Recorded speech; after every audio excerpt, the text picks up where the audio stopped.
వసుంధరాదేవి అయితే మళ్ళీ అమ్మ, నాన్న ముందు అరవింద్‌ని చంపాలనుకున్నది ఎవరో కాదు నీ అల్లుడు గౌతమే అని చెప్పేసైతే అంటూ ఉంటుంది. ఆ మాటలు విన్న మళ్ళీ అమ్మ అయితే అలా జరిగి ఉండదు. అది నిజం కాదు. అదే గాని నిజమైతే నేను ఈ ఇంట్లో నుండి వెళ్ళిపోతానని చెప్పేసైతే అంటూ ఉంటుంది. ఆ మాటలు వినగానే అక్కడ ఉన్న మళ్ళీ నాన్న అయితే ఒక్కసారిగా షాక్ అయిపోతూ ఉంటాడు. ఇంతలో అక్కడికి అరవింద్, మాలిని అయితే వస్తూ ఉంటారు. అది చూసిన వసుంధరాదేవి అయితే నాకు తెలిసిన నిజం మీరు చెప్పండి ఇప్పుడు అని చెప్పేసి నిన్ను చంపాలనుకున్నది ఎవరో చెప్పు అరవింద్ అని చెప్పేసైతే అంటూ ఉంటుంది.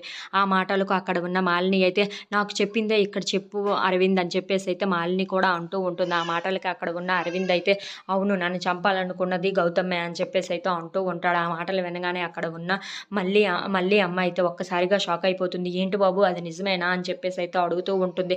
అవును మావయ్య నన్ను నన్ను చంపాలనుకున్నది ఆ గౌతమే. ఆ రోజు నేను వాడిని పర్టిక్యులర్‌గా చూసాను కూడా అని చెప్పేసైతే అంటూ ఉంటాడు. ఆ మాటలు వినగానే అక్కడ ఉన్న వాళ్ళందరూ అయితే ఒక్కసారిగా షాక్ అయిపోయి అలా ఉండిపోతారు. ఇంతలో అక్కడ ఉన్న వాళ్ళు నమ్మకపోవటంతో అక్కడ ఉన్న అరవింద్ అయితే నిజం గాడ్ ప్రామిస్ మామయ్య నేను చెప్పేది నిజం. నన్ను చంపాలనుకున్నది ఆ గౌతమే. అందుకే నేను ఇన్ని బాధలు పడి ఎవరికీ చెప్పలేకుండా ఉన్నానని చెప్పేసైతే అంటూ ఉంటాడు. If you like this video please like, share and subscribe.